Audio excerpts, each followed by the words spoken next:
Ngayon, doon sa kanyang unang sinasabi niya na dinideny niya. Hindi daw siya kasama doon sa mga korupsyon na yan at ginagawa lamang daw siyang pinopolitika lamang daw siya ang dinadamay. Ang tinutukoy dito ay of course yung Pangulo dahil mukhang nagkaroon na sila ng falling from grace, parang ganon. Naglalaglagan na, very clear. Ano po ang inyong sapantaha doon po sa paglitaw ng bagong testimonya in behalf po ng UPI, doon po sa in behalf din po ng 18 ex-soldiers na naglahad po ng maleta scandal, dito po sa paglantad ni former Speaker Romualdez na binanggit po ng 18 ex-soldiers at nitong sinasabing pagkakahuli raw kay Zaldico na binanggit rin po ng mga dating sundalo, sir. Yeah, itong pahayag ni former Speaker Martin Romualdez ay lumalabas na nagbabanta na siya. Okay? Sa sinasabi niya, marami siyang nalalaman, hindi siya pwedeng parang gawing fall guy. At pagka nangyari yon, sabi niya, ay hindi lamang siya babagsak mag-isa. Mandadamay siya. Yun ang kanyang sinasabi. Ngayon, doon sa kanyang unang sinasabi niya na dinideny niya. Hindi daw siya kasama doon sa mga korupsyon na yan at ginagawa lamang daw siyang pinopolitika lamang daw siya ang dinadamay. Ang tinutukoy dito ay of course yung Pangulo dahil mukhang nagkaroon na sila ng falling from grace, parang ganon. Naglalaglagan na, very clear. Opo. So, sir, sa panig po ng UPI at ng 18 ex-soldiers, parang napatotohanan nitong bagong pahayag ni Romualdez yung expose ng mga magigiting na dating sundalo. Doon yung mga sundalo, sinasabi nila kasama, nag-deliver sila dyan kay Martin eh. Pero ito naman sinasabi ni Martin, hindi daw siya kasama sa korupsyon na yan. Di ba? Pero may conflicting dahil nung huli sinasabi niya na pagka talagang pinush siya at ginawa siyang fall guy ay hindi siya aalis ng matahimik. Sabi niya, I will not go silently, and I will not go alone. Sabi niya. So yan yung pagbabanta na mukhang kung gagawing fall guy nga siya ay mandadamay siya. Parang ganon ang ibig niya sabihin. Ibig sabihin, meron siyang kinalaman din doon sa mga korupsyon na yan, yung mga maleta na yan. At yung nga sinabi niya, mandadamay siya, hindi siya pwedeng mag-isa. Parang ganon. Opo. Itong ganitong katindi na issue po ng korupsyon at banggaan ng mga nasa pamahalaan, ito ba nakakataas ng moral sa mga naktibong naglilingkod sa AFP? Based po sa inyong karanasan sa serbisyo. Napakasama nitong nangyayari sa bansa natin dahil alam naman natin na yung mga involved dyan, yung mga congressman, yung mga politiko, yung mga mataas na pinon ng gobyerno ay elected, pinili ng taong bayan para magsilbi sa taong bayan. Okay? Tapos imbis na magsilbi, pinagsasamantalan pa yung taong bayan, di ba? Hindi na nga sinisilbihan, ninanakaw pa yung pera ng taong bayan. Ganun nangyayari, talagang napakasama nung nangyayari sa atin.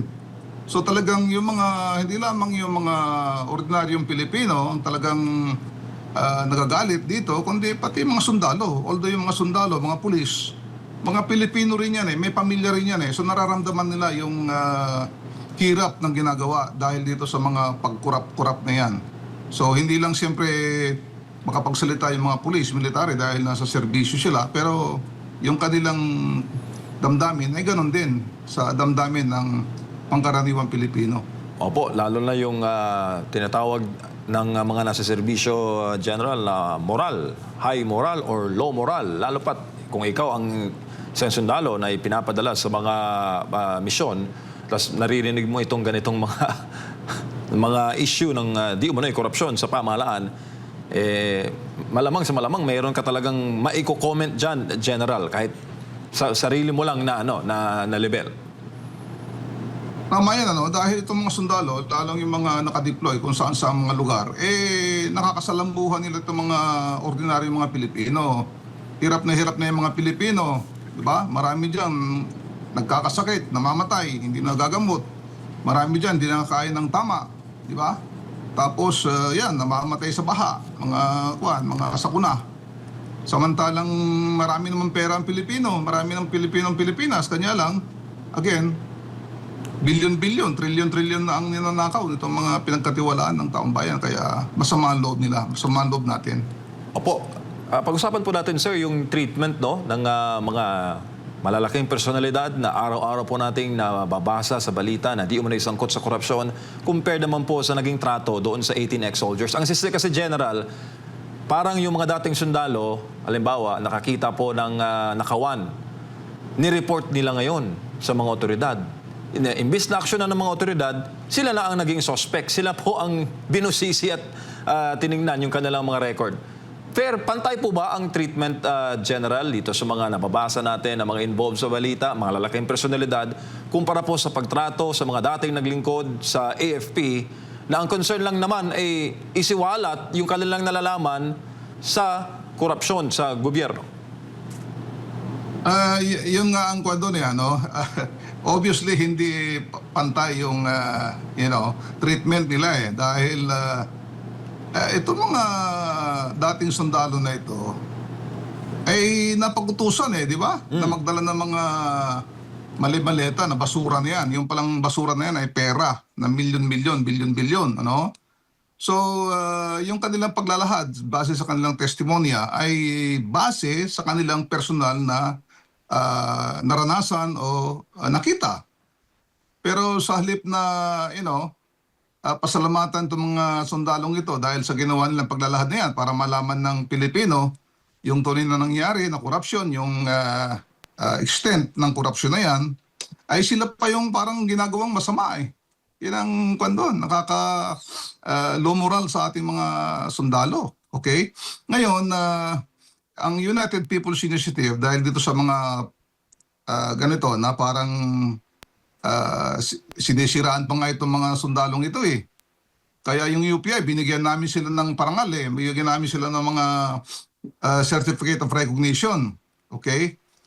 Ngayon, dahil dito sa pagtatakip na to, ayaw sila imbestigahan sa Blue Ribbon Committee, sila pa yung ginagawang masama.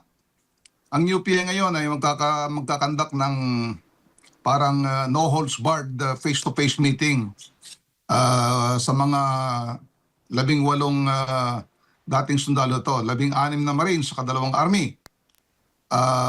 No holds barred meeting, face-to-face sa mga retired generals, colonels, pati na itong mga junior officers, pati na yung mga non-commissioned officers, mga master sergeants. Sasama na rin natin dahil marami silang inihiling na dapat makasama sila. So ito, no holds barred, pwede magtanong lahat ang mga generals, mga colonels, mga NCOs ng kahit ano, whether nandoon sa kanilang sinumpang salaysay o hindi. So itong mga 18 Marines nito at sa Army, sinasabi nila na sasagutin nila lahat yan, mga lahat ng klaseng tanong ng makatotohanan. Opo, naalala ko lang, General, yung famous quote ni Edward Snowden, yung pong leaker of US intelligence. Yung sinabi niya na when exposing a crime is treated as committing a crime, you're being ruled by criminals. Talagang akma-akma sa current setting ngayon. Sir, ano po ang magiging future, sir, ng 18 ex-Marines o 18 ex-soldiers? Sabi, maraming mga nababasa akong post sa social media na mas marami pa raw lilitaw. Totoo ba yun, sir? Meron pang may karagdagan, may 12 pa yan ang susunod. At